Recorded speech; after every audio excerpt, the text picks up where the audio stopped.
We have a powerhouse panel here in so many ways. I'm so excited about these ladies. And what a wonderful day, what a wonderful afternoon now. I hope everyone's having an amazing day so far. But what a great, all these beautiful souls. I cannot wait for this conversation we're going to have. And I want to kick it off with Toni. Toni, thank you for being here. Hi, Toni McFadden is a fearless, incredible advocate for life. Her story is incredible. Toni, can you share your story with our event today? Yes. So I faced my own unplanned pregnancy when I was a senior in high school.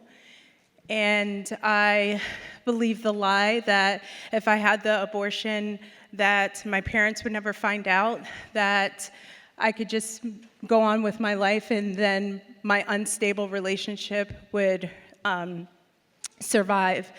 But unfortunately, I caved into those lies and did something that I wish I could go back and change. And abortion did not do what it said it would do. My boyfriend ended up breaking up with me the day he brought me to the abortion clinic, the day after. And I took the chemical abortion pills, which did not work the way they were supposed to, and I ended up hemorrhaging almost a month later. And so this is the devastating reality of abortion. And I think the difference between a second and third trimester abortion is the chemical abortion, you're taking those pills yourself. And the healing process through that was very difficult. And knowing what I know now, if I could go back and give my child life, I would do that in a heartbeat. The two of my favorite words are "but God." But God, rich in His mercy, came and rescued my soul when I was in college. And what I love about the Lord is He does not waste anything. We serve a redemptive God that does not treat us as our sins deserve. And He was the one who took all my sin upon Himself and set me free. And that is the only reason I can sit up here today and even share the horrific part of my story. But as I said, we have a God who redeems. And lastly, I'll say, is the way that God redeemed my story is not only giving me the freedom to share this, but also the guy that I had the abortion with almost 10 years later came back to apologize to me. God did not have to do that. And I remember him sitting across from me and saying, the reason I left you was because I didn't want to have to face the fact that we ended the life of our own child. And what did that say to me? That abortion does not just affect women, but it does affect men as well. And there's a slide of this. Less than a year later from that talk, I married him. I think there's a picture of that. Surprise, he's white. I'm just kidding. Oh, well, I'm not kidding. He is. But we're going to be married 16 years in just a couple of days. And the next slide is we were able to honor our baby at our wedding. We lit an extra candle to let our guests know that we're honoring their life, because we believe every time we share our story that our child is no longer a statistic, but that God is using their life as well to help women to not go down the same path that we've gone through, but also to remind women that there's healing. And lastly, this is our beautiful family now. We have 4 beautiful children. I'm so blessed by. And lastly, I'll say that abortion is not empowering. Abortion does not bring freedom.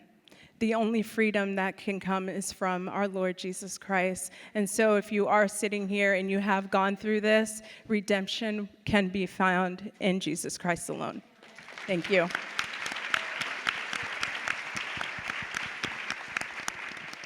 Toni, you're the best. You're such a remarkable inspiration, and you have such authority. Thank you. She speaks to thousands of people across the country, and I'm so grateful for your voice. It's incredible.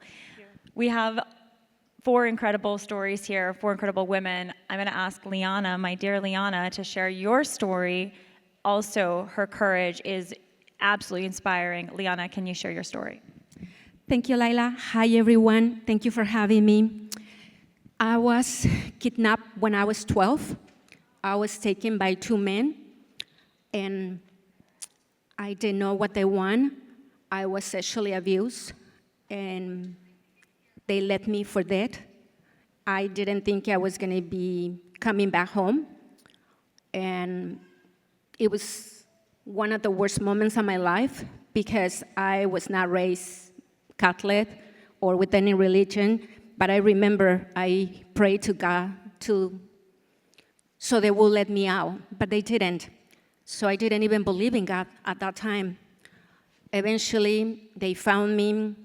I still have some of the scarves from that night, and my family was not prepared. Like, nobody's prepared for something like that. So I only hear people making fun of me, telling me that I wasn't worth it anymore, that my life was ruined, and I only hear, like, poor Lianna.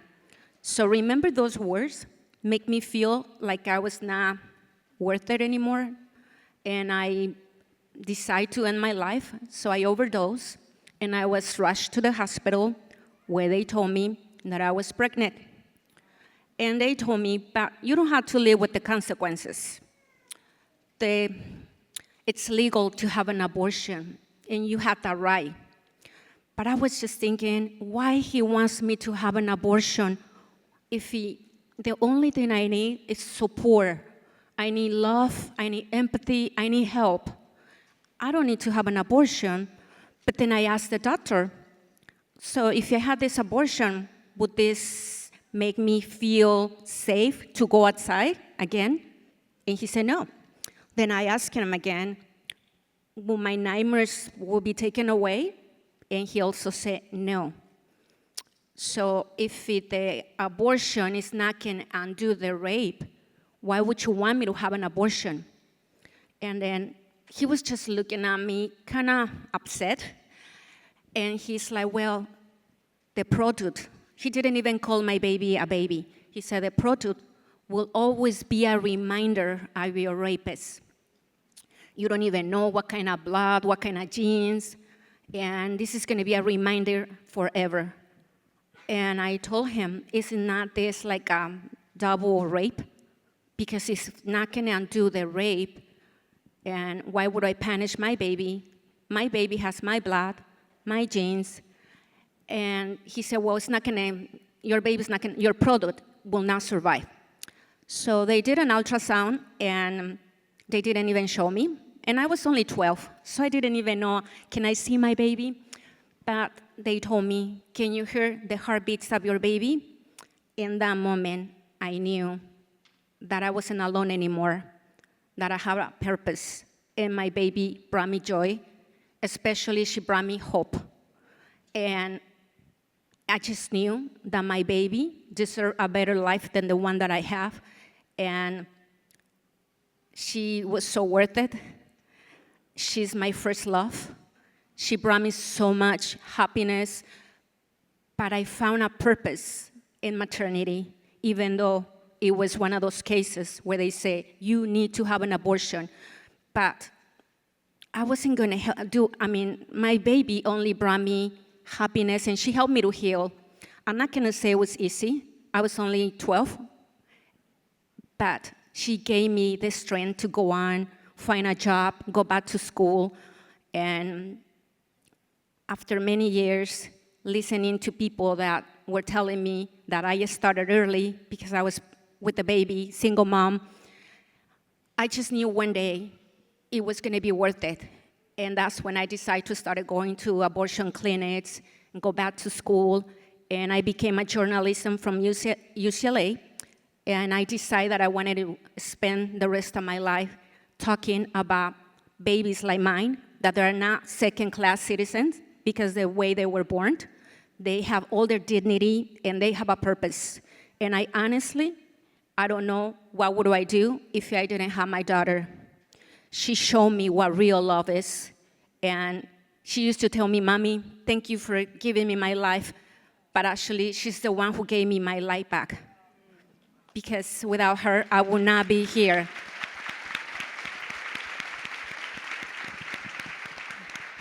All these years that I went to the abortion clinics to do WAC counseling, I never hear anybody saying that they were there because they were raped. It's just an excuse, and they use our cases to make profit, to make a business with the pain that we're going through. But let me tell you something. I'm not less. My daughter was not less. We're worth, and we should not be ashamed because I was raped. I should not be afraid talk about it because it wasn't my fault. And I'm so happy that you guys are here, because when you hear on the media that that's the number one reason you should abort, it's not true. And now I'm so grateful that I got to meet Jesus, and I know that night when I was crying and asking God to help me, He was there, because they would have killed me, and I'm here. And that's how I know He was there with me, and especially He gave me the best gift I could ever have, my daughter, the love of my daughter, Jeanette, who's in heaven now after 24 years.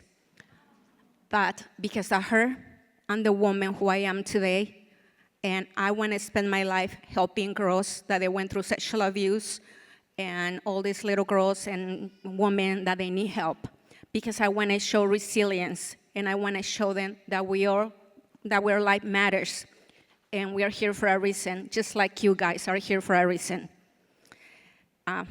Thank you so much, Lila, for all your support.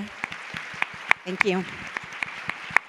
Let's punish the rapists. Let's not punish our babies. And let's make abortion unthinkable, even in the cases of rape. Thank you, Lyanna. Let's give her another round of applause. Thank you.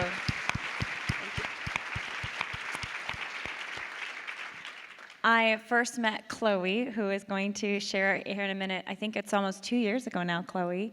And I saw her story, and I was just blown away by her courage, fighting for the true meaning of womanhood and rejecting the lies that we are somehow wrong as women, that we could be born in the wrong body as women. And so, Chloe, thank you for your courage and your love, and for being here today to share your story with everyone.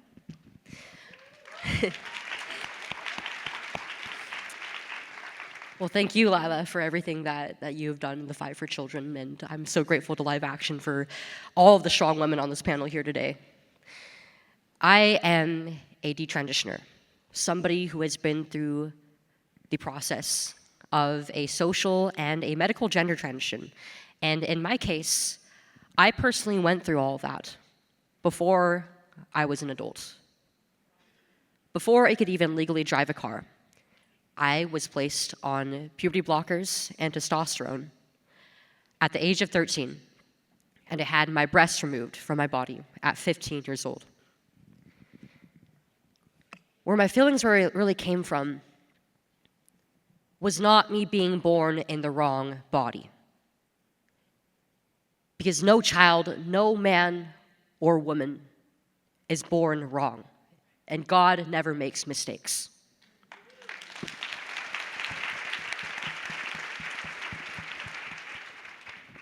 It came from a place of me simply being different. I was creative. I was a tomboy.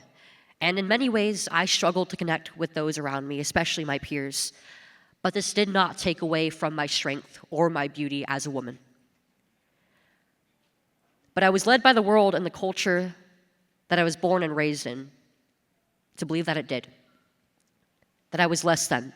That I wasn't beautiful enough, that I wasn't feminine enough, that I never would be enough as a woman, and that my womanhood and my femininity was actually a burden, that I never would be happy living in a natural body or living in the natural role that God gave me. And rather than doctors questioning these ideas that I had and challenging me, and also giving me the grace and the patience and the time that I needed to just grow up, they told me, yes, you are a young man. We are going to call you by the name Leo, And we're going to expect the very same out of your mom and dad. And we're not going to take no as an answer from them. My mom and dad never saw me as their son. They never once believed that I was transgender. They knew that I was their beautiful, unique daughter. They never would have said yes to this in a million years until the doctors told them, you have two choices. You get to choose between having a suicidal and very well dead daughter or a living transgender son. The longer that your child goes without treatment and affirmation, the closer that she will get to taking her own life. My mom and dad loved me. They wanted me to be happy. They wanted me healthy. They wanted me thriving. And they fought their absolute best for me. But they had this message crammed down their throats that this treatment was literally going to be life or death for me. So they took the only option that was given to them. And I don't blame them one bit for that. We weren't told about the possibility of regret or detransition. I didn't even know that it was possible for any of those things to happen until it happened to me at 16.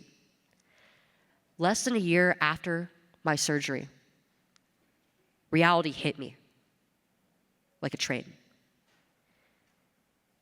I started to think about my future more and more. I was on the cusp of adulthood. And I thought, I've never even had a first kiss before. But I've been on these treatments that have changed me, that have changed the way that I experience sexuality and potentially whether I'm going to be able to have children or not as an adult woman. But one day I want to get married. I want to become a wife. I want to fulfill that beautiful feminine role. And I want to have children naturally. I want to get pregnant. I want to give birth. But I looked down at my chest, all the and the scars, what was left on my breasts, and I thought, I'm never going to be able to have that chance to feed my children, to nurture them with what God gave me. Beautiful parts of my innocence and my adulthood have been ripped away from me before I even knew what any of it meant. And so at 16 years old, I made the choice to go back to the way that God had beautifully created me.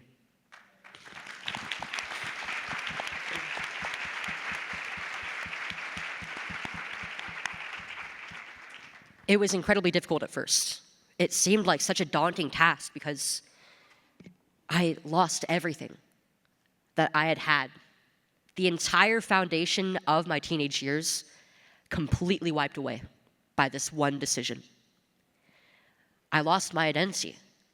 I couldn't even call myself a woman again for the longest time because I thought that I didn't deserve it after losing my breasts, after losing so many years out of my formative development. And I lost my friends who once supported me. I lost this entire community of other people who I once looked up to as brothers and sisters. The transgender community hated me for the sole fact that I went back. I was a traitor to them. And when I went back to my doctors, the same doctors who helped me through the process and pushed me through it in the first place, the endocrinologist, the therapist, the surgeon, they didn't know what to do with me. But they didn't want to face their mistake either. I had absolutely no guidance on how to go back. And I had to figure it all out on my own. But I soon discovered that I wasn't alone. There was a community online of thousands of other people, other men and women just like me, who had the same stories of harm, regrets, and for a while, they gave me the strength that I needed to keep moving forward. And eventually, I felt a responsibility to give that back to them because it still was a community that was voiceless, that was largely unacknowledged by our medical providers and by the broader world and wasn't getting the help that it needed. And I thought, what better time than now to speak up and use my own voice and use what happened to me and my family for the greater good.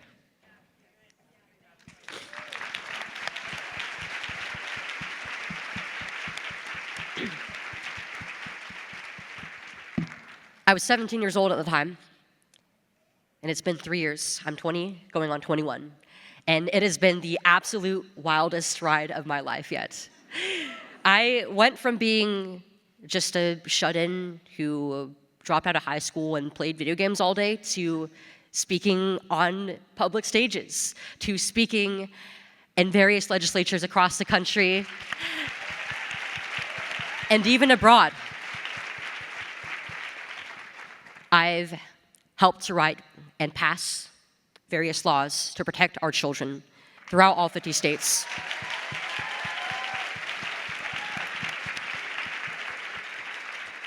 And when I come to these legislators, these Democratic legislators will often ask me, why are you here? You're from California. What happened to you happened in California. But it's not just California. This has happened in all 50 states. Children have been abused by their medical providers and groomed into believing that they are something that they are not, that they were born so wrong that they have to change a fundamental part of themselves. And whether it's in California or Arkansas or Florida, every child matters.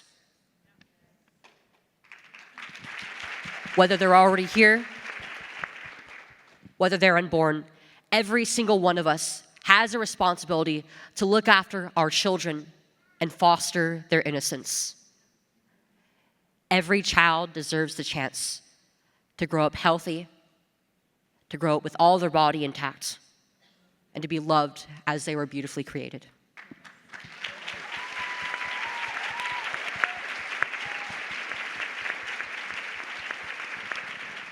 So powerful. Thank you, Chloe. You are amazing. Aren't these stories incredible? I mean, these women are amazing. They are amazing. These are the women of the culture battle on the front lines. All right, Riley Gaines. I am so happy you're here, my fearless friend. Many of you may know Riley's story, but we're so privileged that she's here to share her experience and what she's faced on the front lines fighting for womanhood. Absolutely. Lila, thank you for everything. Looking out and seeing this, seeing so many women, so many young women especially, maybe the intention is for us to inspire you all, but I would imagine I speak for all of us when I say this is what inspires us. So thank you guys. Thank you, Lila, for everything you do with Live Action. I'm just like overwhelmed with emotion listening to these stories. These are the stories that I wish mainstream media would talk about. These are the stories I wish that people like Gavin Newsom would listen to. So thank you guys for so courageously sharing your stories. It just breaks my heart. Look, I'll be very brief. I was a collegiate athlete at one point in my life. I swam at the University of Kentucky, did some awesome things in my career, things that I will forever be proud of. I finished my career as a 12-time NCAA All-American, 5-time SEC champion, actually the SEC record holder in the 200 butterfly, making me one of the fastest Americans of all time. Two-time Olympic trial qualifier, SEC Scholar Athlete of the Year, SEC Community Service Leader of the Year. The list goes on, but I think just to highlight the point, it's a lifelong journey to be able to compete and succeed at the highest level. I'll flash forward to my senior year of college. It was about midway through my senior year. I was in a good position to lead the nation, hopefully accomplish winning a national championship, which would mean, of course, becoming the fastest woman in the country in my respective event. Again, I'm right on pace to do so. Till about midway through, and I look at the national rankings, and I was ranked third in the nation, trailing the girl in second, a girl I knew very well, by a few 100ths of a second. Our sport is one that's measured in very small margins, hundredths of a second. No surprise there, knew her well, but the swimmer who was leading the nation by body lengths, might I add, was a swimmer that none of us had ever heard of before. And this was the first time we became aware of a swimmer named Lia Thomas. Lots of red flags at the time. Keep in mind we hadn't seen a photo of this person, or else things definitely would have been a little more clear. But for all we knew at the time, this was a senior from University of Pennsylvania, which is not a school that has ever historically produced that caliber of swimmer, leading the nation again by body lengths in events ranging from the 100 freestyle, which is a sprint, and all the freestyle events in between through the mile, which is of course long distance. I mean, none of it made sense. I'm scratching my head, I'm talking to my coaches, who is this? We had no idea. And we continued to stay in the dark until an article came out disclosing that Lia Thomas is actually Will Thomas and swam 3 years on the men's team at University of Pennsylvania before deciding to switch to the women's team. And so, of course, I was shocked when I read this, but really I go back to finding this information out, and I remember feeling relieved, like, oh, duh, that makes sense, he's a man. No way he'll be able to compete with us at our national championships when it matters, because of course there's rules in place to prevent this from happening. And that was only further solidified, that feeling of relief that I had when I looked up who Will Thomas was. And unsurprisingly, this was a man who was very mediocre. It's probably generous, actually. A less than average male swimmer competing at the Division I level in his rightful division, the men's division, ranking in the 400s and 500s nationally the year prior, to then just 12 months later dominating the entire country of women. But lo and behold, the NCAA saw nothing wrong with this. And so about 3 weeks before our national championships, the NCAA released a statement saying that Thomas's participation in the women's category was a non-negotiable, meaning there was nothing we could do. There were no questions that we could ask. There were no concerns that we could raise as women, as female athletes. We were quite literally told we had to accept this with a smile on our face. And so that first day was the 500 freestyle, which is not an event that I do. And so I watched on the side of the pool as Thomas swam to a national title, beating out Olympians, beating out American record holders. I mean, again, these aren't scrubs. They're the most impressive and accomplished female swimmers this world has ever seen, and he beat them all by body lengths. The second day of competition was the day that he and I raced against each other. And so, of course, you get on the blocks, championship final, top 8 women in the entire country, and I look over a few lanes across from me, and there was what is very visibly a male standing there. 6'4", size 15 feet, taking up the entire diving block.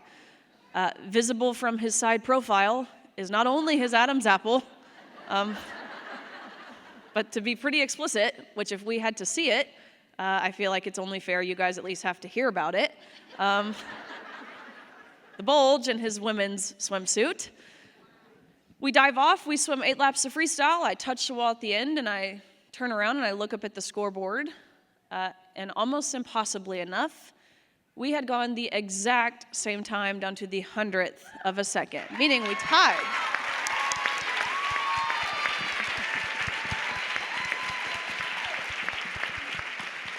I know, mildly embarrassing for a 6'4" man. He couldn't even beat me. But also really rare, right? You're racing for, a minute and 40-ish seconds, and not even 1/100th of a second separated us. You cannot tell me that's not divine intervention.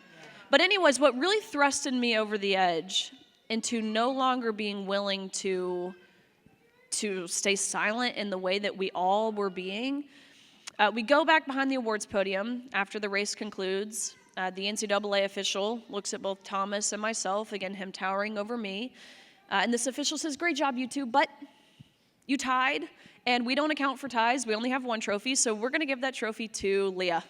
Sorry, Riley, you just don't get one." I was so taken aback by this.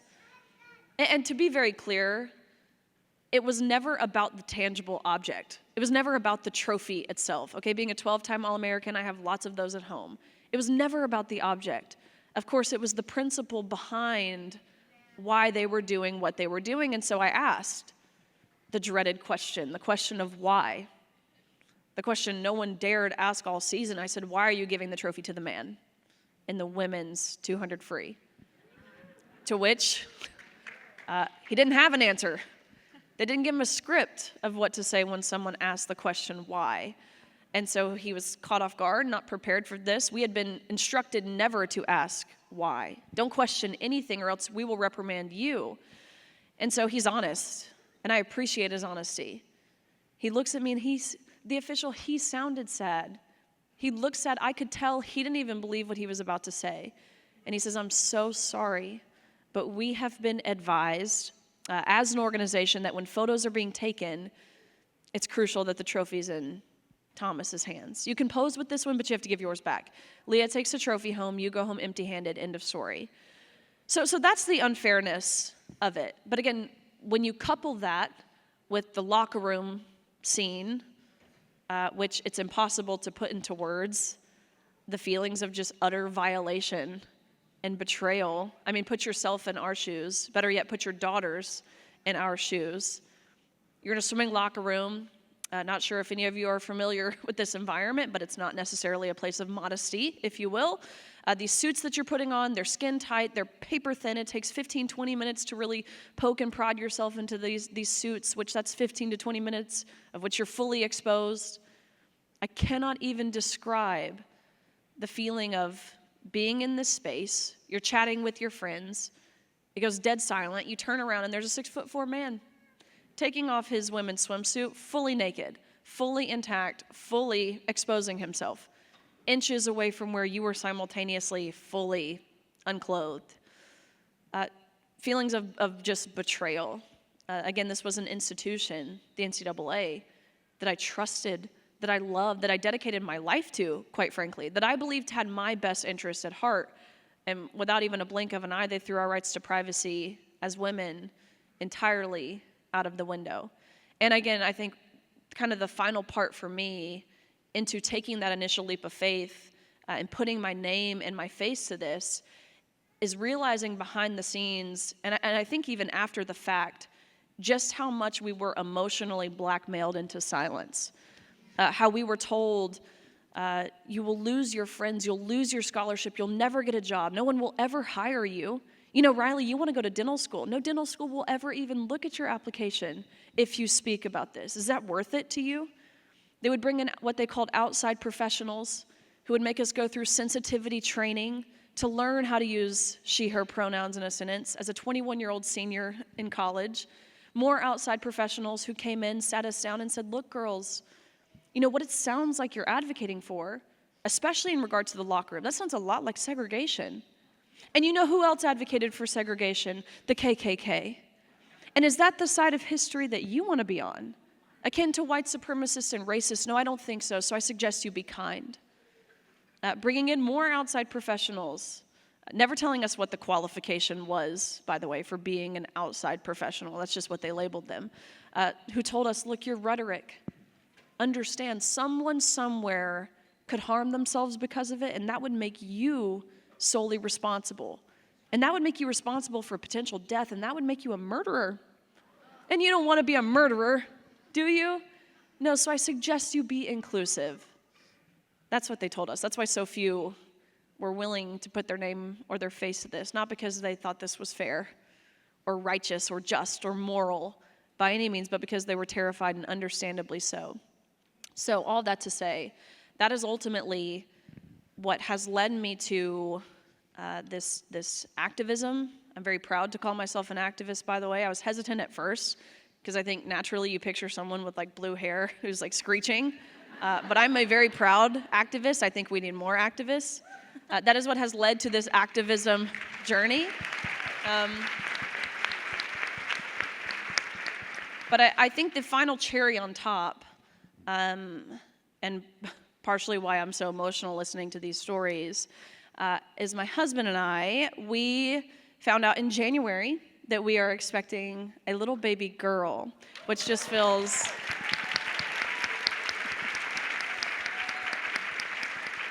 which just feels so timely, so providential in the way that really this has all transpired. And now understanding, of course, the parallels between the gender ideology movement, the abortion epidemic, but realizing that there is no one more vulnerable than the unborn.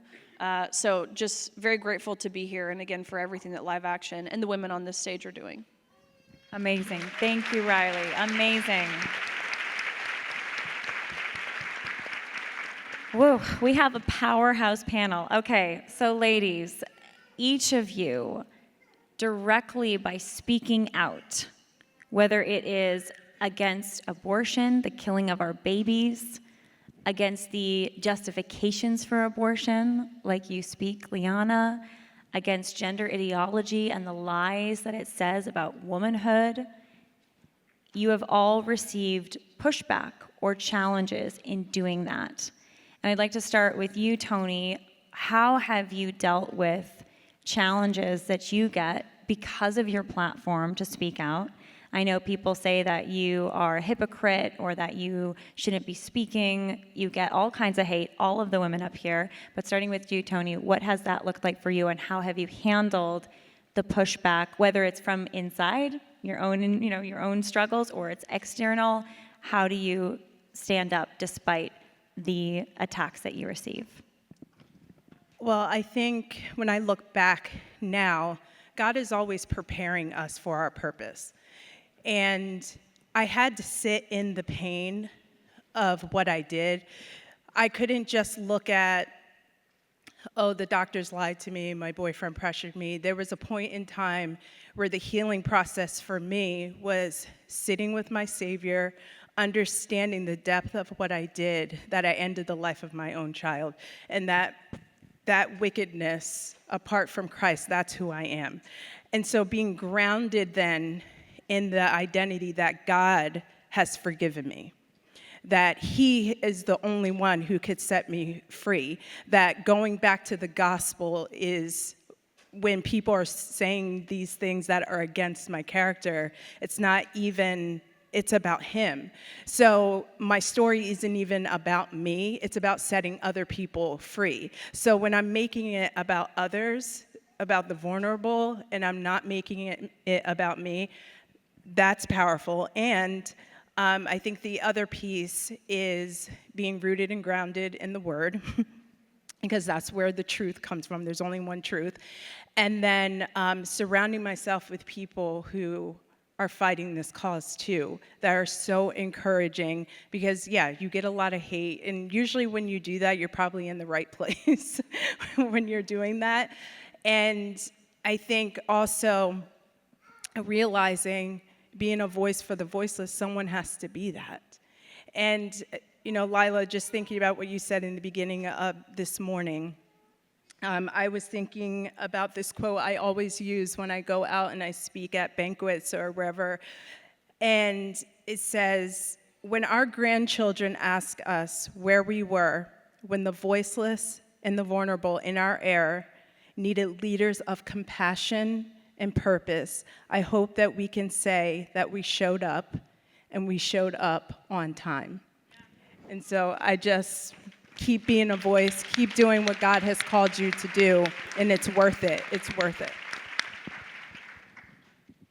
Lyanna, thank you, Toni. Welcome.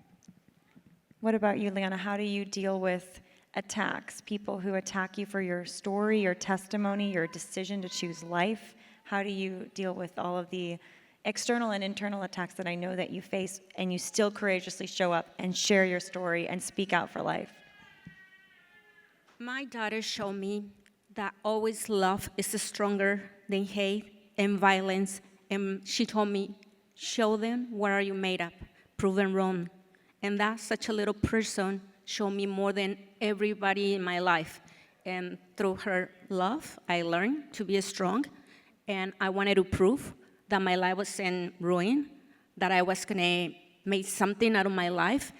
And whatever we were going through, it was gonna be one day to do a difference in somebody else's life. And proven wrong, it's been how I've been responding to tell them, look at me, I'm here. It was not easy, but nothing is easy in life. Everybody has a different story, and some are worse than another ones. But even though I didn't feel like I have anybody but my daughter, God was always with me. And He guided me and gave me what I needed to talk to people, especially because I know exactly when abused little girls are going through and their family members don't believe them, and we have to empower our kids. We have to protect our kids. Tell them that they need to tell us whatever they are going through. Do not be afraid. And that's something that I learned from my daughter Jeanette, to never be afraid, to always prove that you could do anything you want. You can dream, and there's always hope. And that's how I've been dealing, just proving that they were wrong about me, that my life wasn't destroyed, because I'm here, and I'm trying, little by little, make a difference, especially because I know I'm not gonna take anything, any material things in this life, but I believe that one day I will see my daughter again, and I wanna make her proud. And when I get there, I wanna show my hands full that I try. Because sometimes we don't even think we can do a difference, but if you're there and you show compassion, and you show love, and you do something, even if you think it's little, it could be so big for someone else that needs your help. And I don't focus on people with their hate. I don't even answer them anymore. I just go on, I just move forward and try to make a difference every day. My daughter used to tell me, one day at a time. And that's how I've been dealing also with the grief. Thank you, Lianna. Thank you so much. Chloe, how about you? How do you deal with the slew of vitriol that you receive for your voice and your platform? I mean, it's not always easy. I've sacrificed a lot to do what I do. A lot of relationships, I've lost a lot of friendships, I've lost potential career opportunities and the chance to go back to living a quiet, peaceful life. And I think all the women on this panel can attest to their own personal sacrifices as well. But it's often the case that the right thing to do is also the most difficult thing to do. It's not about easy. It's about looking after the future of our world, of looking after the next few generations and nurturing them and giving them a world that is better than the one that we were. And you might feel, especially initially, that by choosing to speak the truth, you're losing a lot. You may lose the people around you. You may sever those connections. But I think that in showing that boldness, that braveness, that confidence, you're going to attract a lot more people in your life who want to be there and the opportunities that you need. And I owe my success to the fact that I chose to embrace God and to live and speak honestly. Thank you, Chloe.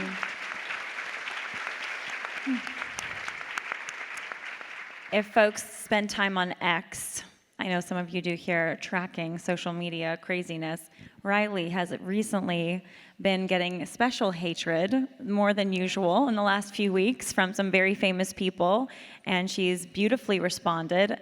Riley, how do you do it? I mean, it's crazy when I just see what you're dealing with daily. Yeah, it is crazy, to put it mildly, I would say. Of course, what Lila is referring to is this interaction, this feud, if you will, on X between myself and Simone Biles. Simone Biles, I imagine everyone in this room knows who she is. Of course, has had an illustrious career, the best of the best, the GOAT. She will tell you, if you don't already know this, she believes she is the GOAT. She has it tattooed on her arm, but she is, rightfully so. She's earned the ability to say that. She's in a league of her own when it comes to gymnastics, women's gymnastics. She approached this conversation, the issue of men and women's sports, I believe, incredibly ignorantly, not really understanding the issue, especially the issues that women are facing, how women and specifically young girls are being harmed by this, as made very clear again here in this state of California what's going on. But she approached this conversation with venom, actually, saying things like that. I'm a bully, I'm a sore loser, I'm no one in sports is safe with me around, like all kinds of... I think she joked that you were a man, which is so funny because she's a pregnant, petite, adorable blonde girl. It's like, you're not a man, but anyways. I don't know if I feel that petite anymore. Maybe at one point in my life. But it is crazy because like 5'5", 130 pounds when I, pre-pregnancy. Very, muscular, but you would imagine if anyone would understand what that's like, to be a muscular woman, to have a body that serves her for her sport, you would imagine that would be Simone Biles, but no, that's not the route she took. She actually tweeted, she said, "Bully someone your own size, which would ironically be a man." I hadn't at this point announced that I was pregnant. I hadn't revealed this information, but I was reading this knowing all the while at the time I'm 6 months pregnant. I'm like, don't know a lot of men that can do this. So this feels wrong.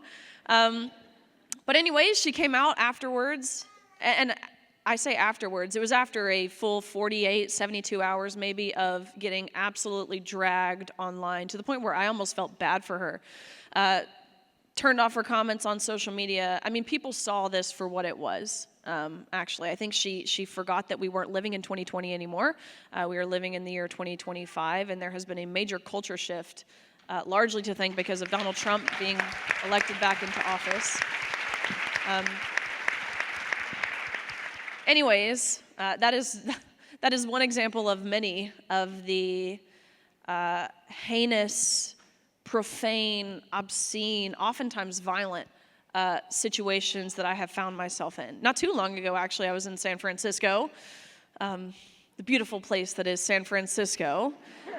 And I was like essentially, certifiably kidnapped and like held for ransom for 5+ hours, locked in a room where a mob of activists demanded that if I wanted to make it back home to see my family safely again, I had to pay them money. You might be wondering, where were the police? We were in San Francisco, so the police were being held for ransom with me. I'm looking at the officers, like hours 4, going on hour 5 in this room. I'm like, can't you do something? Actually, isn't it your job to do something? To which they say no. They said, no, we can't do anything. We're not allowed to do anything because we're not allowed to be seen as anything other than an ally to this community, or else we'll lose our jobs. Again, the same community who's on the other side of these doors calling these officers racist pigs for protecting a white girl like me. Anyways, I could describe hundreds, truthfully, of similar situations. Just maybe 2-3 weeks ago, I was in Seattle, where we had human feces thrown at us, which I think is like a standard way to greet someone in Seattle. I don't know. Portland, the day before, there were 5 people arrested for trying to terminate my life. All of that to say, there is nothing that society, that our culture, that academia, that corporate America, that mainstream media, that Satan hates more than telling the truth. Truth that is, of course, is rooted in biological reality, but more importantly, biblical truth. So you ask me how I handle this, to which I respond easily, truthfully, easily, because I know I'm not fighting for anything of this world. I am fighting for the promise and the hope of eternal life, understanding that we are on this planet for such a short blip of time, and it reminds me of Romans 8:18. For our present sufferings aren't worth comparing to the glory that will be revealed in us. These are the present sufferings, okay? It's maybe someone saying something hateful online. It's maybe someone holding a sign in your face, which is pretty much the extent of it. That pales in comparison when you know what you're fighting for, and I think more importantly, who you're fighting for. Thank you, Riley. Beautiful. And we see this in our larger movement, but conversions. And so Simone Biles is welcome to the summit next year. Yeah. She is welcome in our movement. We want Simone Biles. We want Gavin Newsom, not at this summit, but at the men's summit next year. Of course, not at this summit, but we want every person who opposes you, every person who has opposed each one of us up here. We are doing this for them. As much as we do this for our sons, our daughters, our future generations, because we love the people who oppose us. We love them with the truth, and we love them with hope that they can change, because many of us ourselves have a story of change, right? We are all works in progress. So that is the beauty of this mission that we are all on together for womanhood, for children, is that it is a mission for the conversion of souls. And our soul is in need of that daily conversion. But we see conversions all the time. In the abortion industry, people leaving it. Abortionists rejecting abortion. I mean, Chloe is an amazing example, living example to conversion herself, rejecting the lies that she was told growing up. Toni speaking out against abortion, standing up for life. I mean, these are the incredible stories that will inspire other people when they hear them to change. Ladies, we have a few more minutes with all of you. I think we could do all day with these women. I mean, there's like a million things I could speak about, so this is just incredible. Such an honor and a privilege. But I've got to ask about that girl, that woman out here, younger, older, whatever age, but practical advice that you might have, things that have given you, we talked about kind of strength, maybe from God, spiritual strength, but practical things that you recommend for the ladies here today as takeaways for how they can be equipped to go out and be fighters. Fighters for life, fighters for womanhood, fighters for family. So Toni, we'll start with you. So much of Toni's platform, by the way, Toni has a beautiful book, is empowering other women to speak up and share their stories as well. But Toni, take us away. I think it's very important to understand why you personally are pro-life. Not just taking it because this person said it, it needs to come from you. That when people are pushing back at you, you know in your core, this is why I'm standing for life.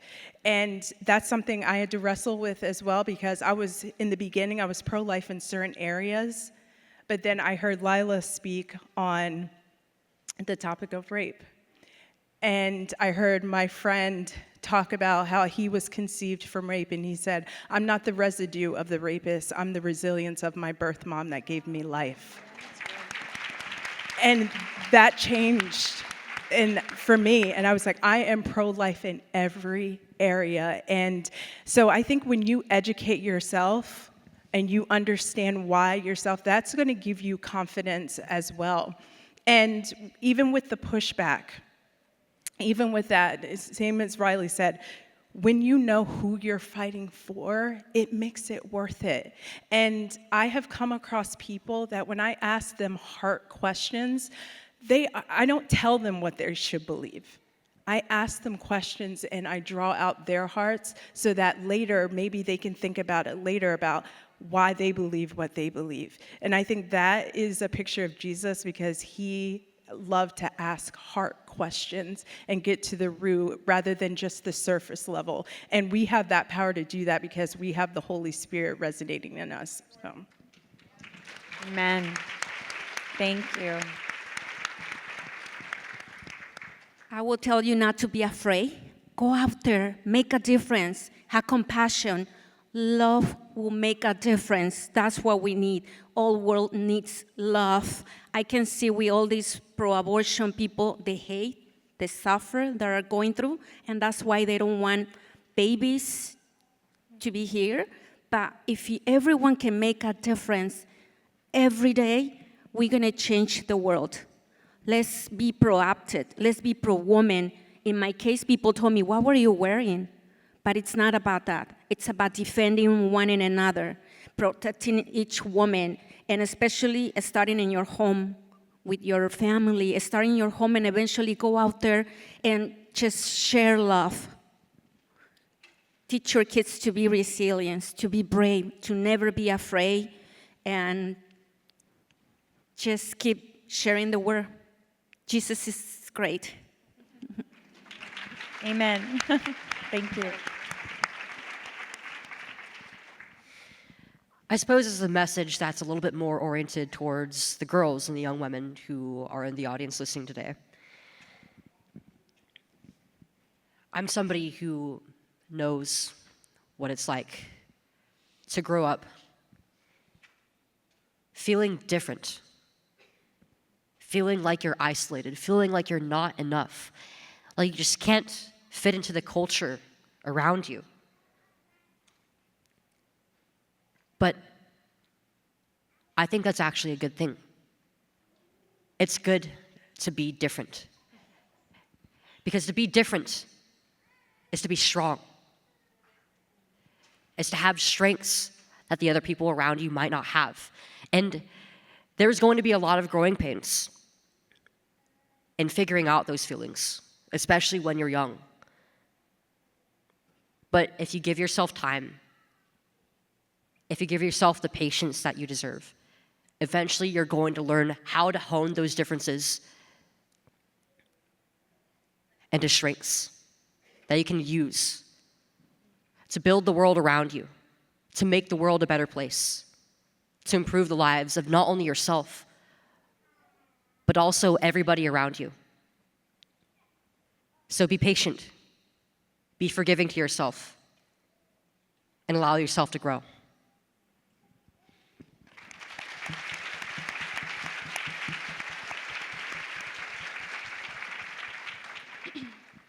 Here's what I'll say. Here's what I wish I knew. I was thinking about this as you said this. What I wish I knew, what I could have told myself 3 years ago at this point when I did take that initial leap of faith. Number one, understand that social media is not real. Those comment sections that you see, it is so not representative of real life and the people that exist around you. We are the majority. That was made very, very clear on November 5th, not just in terms of the presidential election, but across the board. Not that that matters in terms of what is right. That doesn't decide what is right or what is wrong, but it certainly helps in providing that coverage, in being willing to say the right thing, do the right thing. We're the majority at this point, and I hope you guys feel some comfort in knowing that. So that, number one. And understanding, too, you can't persuade every single person. That's something I had a really hard time with at first. I approached these conversations, of course, very willing to engage civilly, to help explain my side, oftentimes finding myself even compromising on my positions to get people to agree with me. And then I would pretty quickly realize that the other side wasn't engaging in good faith. And so I realized that there are some people who are unreachable. And maybe that is not fair to say because, of course, no one is too far gone for God's grace, for his goodness, okay? But some people aren't worth necessarily wasting the time on if they're not willing to approach in good faith. But that's not to say there's not a huge percentage of those in the middle who can be persuaded. That is who, of course, we are trying to reach with the messaging that we are using. Secondly, use clear sex-based language. I can't even tell you the harm in the words, how the other side has hijacked the English language, essentially, using words like trans woman or pregnant person. Gavin Newsom tweeted this week, it was the silliest thing I've ever seen in my entire life. I guess it was his wife's birthday, he said, happy birthday to the first partner of California.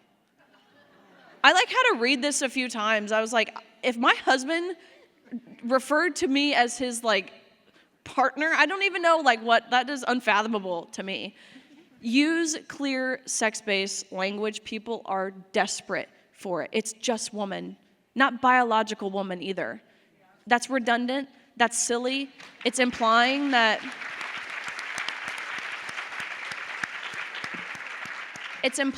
there's an unbiological alternative to being a woman. There's not. It's just woman. Governor Evers of Wisconsin just tried to change the word mother in their state statute in a 1,000-page budget bill, which is how these things go, by the way, very sneaky, to inseminated persons. Like, it doesn't get more dehumanizing than inseminated persons, okay? Cervix haver, uterus owner, menstruator, bleeder, chest feeder, like the list goes on. We've been called it all. It's just woman, just mother, okay? So that number 2.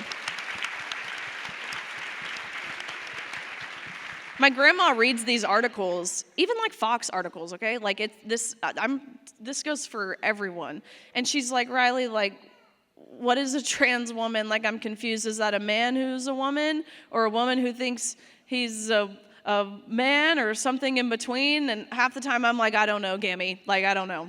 So clear sex-based language, people are desperate for it. And last thing that I will say, and hopefully this is of encouragement to you, all of those things they told me that were going to happen, none of them happen. None of the scary things.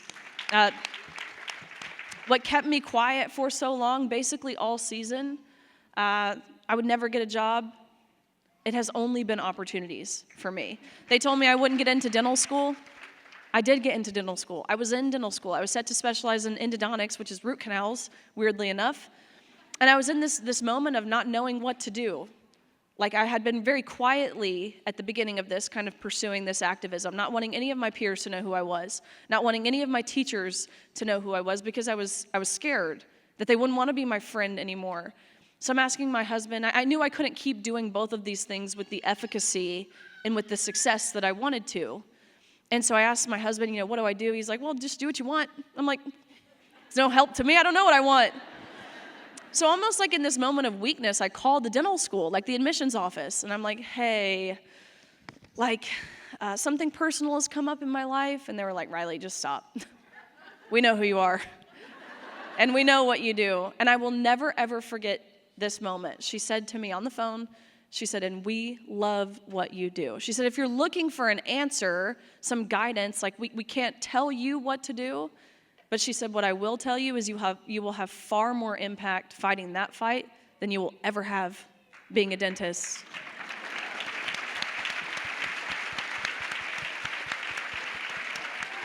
So, all of that to say, feel encouragement and understand a lot of the pushback, a lot of the threats. I'm not here to say they don't exist, they're not real, because of course, but a lot of it is totally manufactured in an attempt to scare you, to keep you quiet. Just read the Communist Manifesto, and you will see how these tactics work and how they really are effective. But it takes this right here. It takes boldness. It takes people willing to put themselves out there, to be the first. That is how we push back and start a revolution, if you will. And that's what I see here out in front of me and on this stage. So thank you. Amazing. Thank you. Let's do another big round of applause for these courageous, courageous women. Thank you, Toni, Lianna. Thank you, Chloe. Thank you, Riley. Absolutely beautiful. Thank you. Please give a round of applause for our panel.